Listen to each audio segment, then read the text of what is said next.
Hi guys, welcome back to my channel. So today what are we going to do is we are going to continue with our chapter life processes. I am Sia, as you all know through my channel's name. Thank you so much for watching my video. So today what are we going to do is we are going to continue with our chapter life processes, and in this chapter we are going to, and today in this chapter we are going to cover a topic called transportation in animals. So first of all, we are going to study about our heart, which pumps blood throughout our body, and this diagram which I have made is only for understanding. Please do not draw in your exams, please, your marks will be deducted. This diagram is only for understanding. Fine, अब सबसे पहले क्या होता है हमारे you know as you all know कि जो हमारा हार्ट होता है is a muscular organ which has 4 chambers. Upper 2 chambers are known as atriums and lower 2 are known as ventricles. Fine, so let's get started. सबसे पहले क्या होता है हमारे राइट एट्रियम के पास डीऑक्सीजनेटेड ब्लड आता है. डीऑक्सीजनेटेड ब्लड मतलब carbon dioxide rich blood. Fine, अब ये जो डीऑक्सीजनेटेड ब्लड आता है राइट एट्रियम के पास, ये कौन लेकर आता है हमारा वीना कावा. वीना कावा. फाइन, अब राइट एट्रियम से लेफ्ट वेंट्रिकल तक एक वॉल्व है. As you all can see, मैंने यहाँ पे एक लाइन ड्रॉ की है. राइट एट्रियम और राइट वेंट्रिकल के बीच में एक लाइन है. So this line represents what? This line represents valves. अब right atrium से valves से right atrium से right ventricle तक deoxygenated blood जाता है through valve. अब right ventricle से deoxygenated blood को lungs तक लेकर जाया जाता है. I repeat, right ventricle से deoxygenated blood को lungs तक लेकर जाया जाता है. और ये lungs तक कौन लेकर जाता है deoxygenated blood? Through right ventricle, pulmonary artery.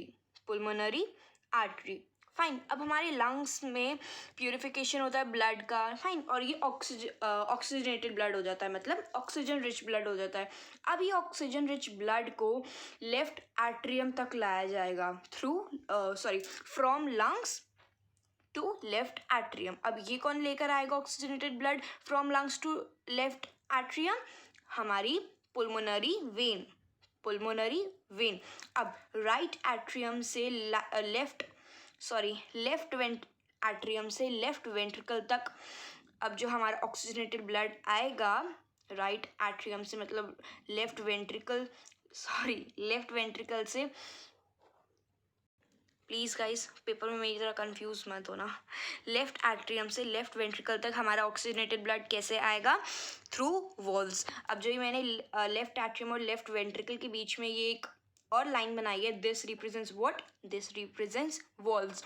और हमारा राइट एट्रियम और लेफ्ट एट्रियम के बीच में भी एक लाइन है, and right ventricle and left ventricle के बीच में भी एक लाइन है. Fine, vertical line. This represents septum. This represents septum, which is also known as dividing wall. So इसी तरीके से हमारा जो blood है वो पूरा का पूरा ट्रांसफर होता है. एंड येस, लेफ्ट वेंट्रिकल से हमारी पूरी बॉडी तक ब्लड जाता है. और ये ब्लड कैसे जाता है? Through aorta. Moving, I hope you understood this, the functioning of our heart. But actual diagram is this. Please do not draw this diagram in your paper. Your marks will be deducted. And fine, please draw this diagram. Moving ahead, some important points are there which we are going to sum it up. Fine. So first is separation of left and right side of the heart is useful to keep deoxygenated and oxygenated blood separately and prevent their mixing.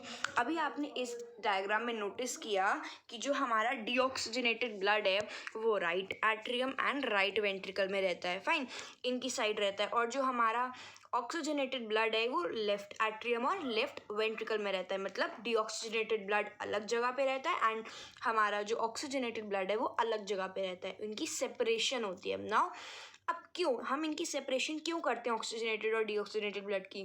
ताकि हम इनकी mixing prevent कर सकें, इनकी mixing को हम avoid कर सकें, मिक्स ना हो. अब हम इनको मिक्सिंग से क्यों रोकते हैं? क्यों ना मिक्स हो पाए? So, such separation allows a highly sufficient supply of oxygen to the body. Fine. Imagine a situation in which these two bloods are mixed. तो अब क्या होगा, हमारा डीऑक्सीजनेटेड ब्लड भी एक साथ, डीऑक्सीजनेटेड ब्लड और ऑक्सीजनेटेड ब्लड जब एक साथ मिल जाएंगे तो हमारा क्या होगा, प्रॉपरली ऑक्सीजन रिच ब्लड हम तक नहीं पहुंच पाएगा, मतलब हमारे सेल्स तक नहीं पहुंच पाएगा। So to avoid this, to ensure the sufficient supply of oxygen, हमने क्या किया है, इनको हमने नहीं सॉरी गॉड ने क्या किया है, इनको सेपरेट किया है। अब हमारा थर्ड पॉइंट क्या है, animals use some amount of their energy in maintaining their body temperature. Now what does it mean? So it means कि जैसे हमारा जो बॉडी का टेम्परेचर होता है, इट्स अराउंड 98.5 टू 98.5 सेल्सियस होता है हमारा बॉडी का टेम्परेचर, फाइन। अब एनिमल्स क्या करते हैं, अपना कुछ बॉडी की एनर्जी, जो इनकी एनर्जी प्रोड्यूस होती है, कुछ इस बॉडी की एनर्जी को क्या करते हैं, अपना बॉडी टेम्परेचर मेंटेन करने के लिए यूज़ करते हैं। Fine, moving ahead. In vertebrates, blood goes twice through the heart in each cycle. Therefore, it is known as double circulation. अब हमारे जो vertebrates हैं, vertebrates, you all know who are vertebrates. Moving ahead, blood जो है हमारे heart में 2 बार आता है। लेट्स रिवाइज, जो हमारा ब्लड है हमारे हार्ट में 2 टाइम्स आता है। कैसे? सबसे पहले तो राइट एट्रियम से आता है। कौन लेकर आता है राइट एट्रियम में? वीना कावा लेकर आती है डीऑक्सीजनेटेड ब्लड। उसके बाद हमारा लेफ्ट एट्रियम में आता है। कौन लेकर आता है? पुल्मोनरी वेन क्या लेकर आती है? Oxygenated blood.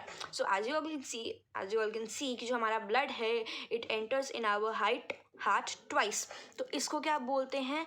Double circulation. It is known as double circulation. Moving ahead, अब हमारे पास आती है हमारी ट्यूब्स, और they are also called blood vessels. अब हमारे पास हमारी 3 kinds of blood vessels are there: arteries, veins and capillaries. Fine.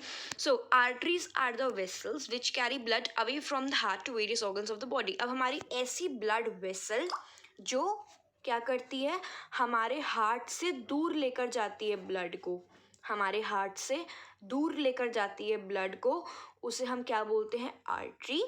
और वेन्स क्या होती हैं? Veins collect blood from different organs of the body and brings it back to the heart. Fine. अब जो हमारी वेन होती है वो टुवर्ड्स द हार्ट लेकर जाती है ब्लड को। फाइन। ब्लड को क्या करती है? हार्ट के पास लेकर जाती है। और जो आर्टरी होती है ब्लड को हार्ट से दूर लेकर जाती है। Moving ahead, अब in this page we are going to read about capillaries. On reaching an organ or a tissue, artery divides into smaller and smaller vessels to bring the blood in contact with all individual cells.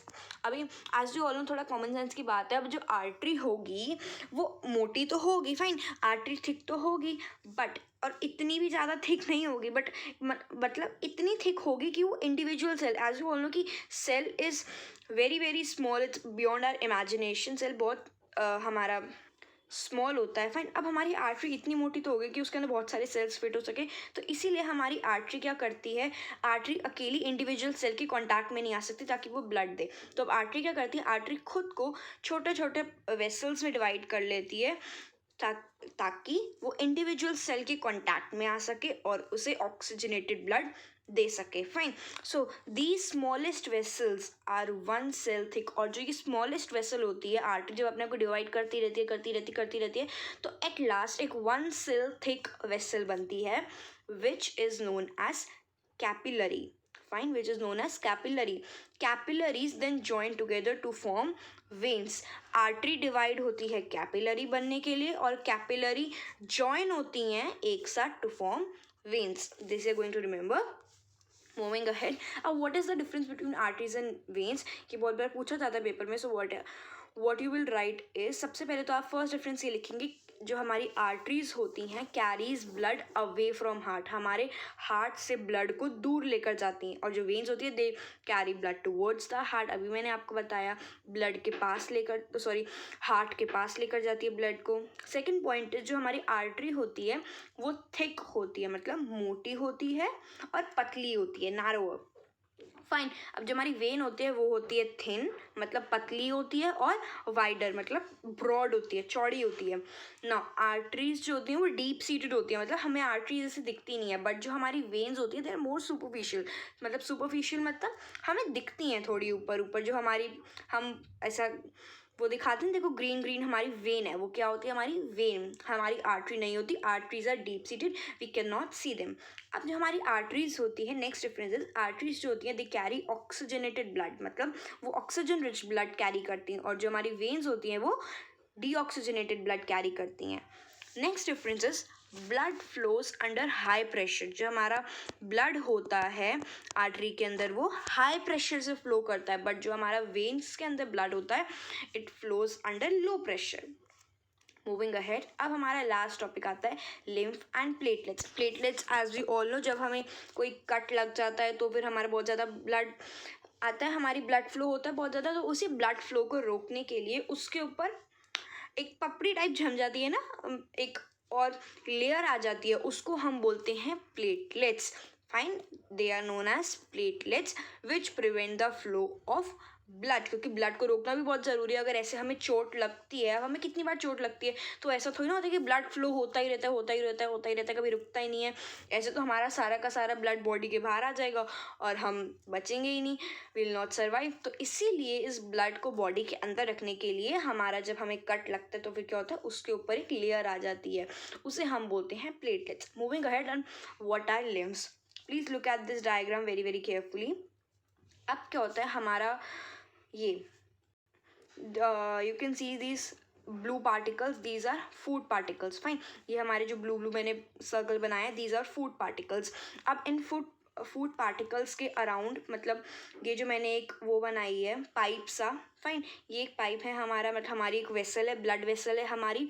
अब blood vessel के अंदर भी हमारे sales होते हैं और blood vessel के बाहर भी सेल्स होते हैं। फाइन, अब इन फूड पार्टिकल्स के बीच में भी सेल्स होंगे, सेल्स तो हमारी बॉडी सेल्स से बनी है, हर जगह सेल्स होते हैं। फाइन, अब जो मैंने फूड पार्टिकल्स बनाए इनके बीच में भी सेल होते होंगे। तो कई बार ऐसा होता है कि जो हमारा फूड पार्टिकल है, वो जो हमारी ब्लड वेसल के अंदर, जो मैंने दो बनाए ना फूड पार्टिकल, हमारे ब्लड वेसल के अंदर से जब बाहर फूड पार्टिकल जाता है या कोई भी मॉलिक्यूल जाता है, तब क्या होता है, वो सेल के बीच में चला जाता है। हमारे बहुत सारे सेल्स होते हैं। फाइन, अब सेल्स के बीच में इंटरमॉलिक्यूलर स्पेसेस भी होंगे। तो जो हमारा फूड पार्टिकल या कोई भी मॉलिक्यूल है, जब वो हमारा सेल के ऊपर जाने की बजाय सेल के बीच में चला जाता है, मतलब इंटरमॉलिक्यूलर स्पेस में चला जाता है, तो जो चीज़ जब वो जाता है तो उसे बोलते हैं lymph. Hope you all understood this. So अब फंक्शन क्या होते हैं लिम्फ के? Lymph carries digested and absorbed food from intestine. Hope you all understood. And it contains WBCs, that is our white blood cells. And if you haven't understood anything, then please comment on below. I'll try to resolve your every query. And I'll see you super soon in my next video. And if you like this video, please give it a big fat thumbs up. And please subscribe to my channel. And yes, please don't forget to share it with your friends and be more knowledgeable. Please please please subscribe to my channel. यार ऐसे देख कर मत जाया करो, it's free, कोई पैसे नहीं लग रहे हैं please. So I see you super soon in my next video. Love love, bye, stay tuned.